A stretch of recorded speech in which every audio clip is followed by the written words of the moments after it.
it's been hell. 4 of my other friends have sent me that article. They were like, maybe Stephanie could help you. Chicago native Nicole Nassif says she shared the same hell as Kay of San Jose, except Nicole's trouble is with Walmart. I came home one day and there was a box at my front door that was addressed to my restaurant at my home address. Nicole opened the box to find 2 bottles of Sweet Baby Ray's barbecue sauce inside. As a restaurant owner, she didn't think anything of it at first, thought it may be a promotion. But then more boxes started coming, and they always had 2 bottles of Sweet Baby Ray's barbecue sauce in them. And I didn't know what to do at that point, so I started calling the return addresses on the boxes. That's when she got a hold of a woman named Debbie. And I said to her, "Where did you get my address?" Turns out Nicole's restaurant in downtown Chicago, Amy's Mediterranean Kitchen, was being impersonated on Walmart's version of Amazon called Marketplace. Similar to Kay's situation, the fake account listed Nicole's home address on the return label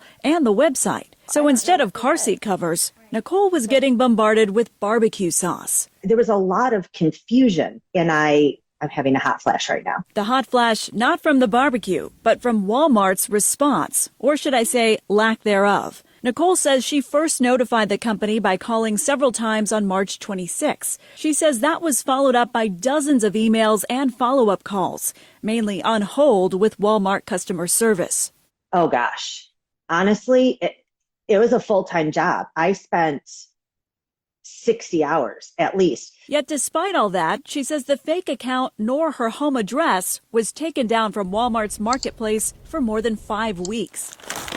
So like Kay's experience with Amazon, she was left waiting. Meantime, the packages kept coming. Or in Nicole's case, the sauce, which may just seem like a tasty problem to have. But Nicole became more concerned about safety and the impact this fake account could have on the brand of her restaurant, especially when this happened. Oh my gosh, I forgot about this part. I got a cease and desist letter from Ricola because Ricola, the candy, Ricola, apparently this person sells Ricola on that site. The Swiss company accused her of violating Ricola's intellectual property and impermissibly distributing its products on Walmart's platform when it wasn't even her. It was crazy.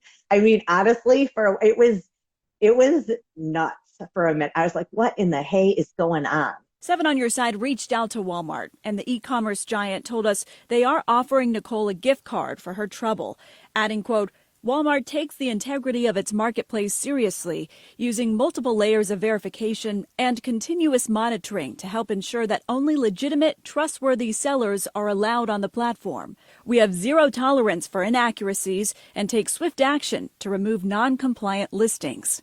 Okay. I think it's not true. And did you ask them what the definition of swift was?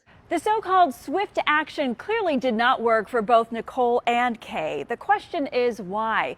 We asked experts at the Information Technology and Innovation Foundation, a think tank based in Washington, D.C. Eli Clemens is a policy analyst for the group. He explains most return policies for overseas vendors selling on U.S. marketplaces online have 3 options: a prepaid international voucher, a no-return full refund, or listing a U.S. address for returns. That one opens up the most risk for fraud and exploitation of the consumer. In part because listing a U.S. address as opposed to offering a prepaid international return label allows fraudulent vendors to avoid paying any cost up front. Plus, they can easily lie about the address, as seen with the Chinese online seller advertising car seat covers. Clemens also says fraudulent vendors will often scrape online public databases for addresses, which explains how Nicole and Kay's were likely chosen at random. In order to reduce risk, you can purchase data removal services online, but it's unlikely to prevent it permanently. Unfortunately, I think U.S. consumers are just going to be the victims in this, and there's not a lot of options for recourse. Leaving Nicole and Kay. Oh gosh. Oh gosh. Oh gosh. And some of her neighbors who are so fed up they won't even answer the door, just deterring deliveries with no return signs, just hoping they're not picked again. For 7 on Your Side, I'm Stephanie Sierra, ABC 7 News.